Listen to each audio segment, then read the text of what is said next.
गुरुवारी कोकण आणि पश्चिम महाराष्ट्रामध्ये मोसमी पावसाचं आगमन झालंय। पुढील 3 दिवसांमध्ये मुंबईसह विदर्भ आणि उत्तर महाराष्ट्रामध्ये सुद्धा मोसमी पाऊस दाखल होणार आहे। शनिवारपासून पावसाचा जोर वाढण्याचा अंदाज हवामान खात्याकडून वर्तवण्यात आलेला आहे। तर उकाड्याने हैराण झालेल्या सगळ्या मुंबईकरांसाठी, राज्यभरातल्या सगळ्या नागरिकांसाठी आनंदाची बातमी आहे। लवकरच पाऊस मुंबईमध्ये सुद्धा पोहोचणार आहे आणि कोकणमध्ये पोहोचलेला पाऊस आता हळूहळू महाराष्ट्रभर पोहोचणार आहे।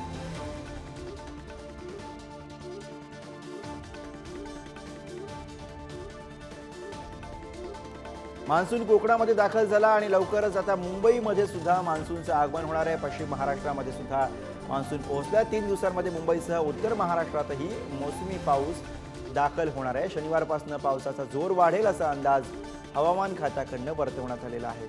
सगळ्या महाराष्ट्रासाठी ही आनंद वार्ता।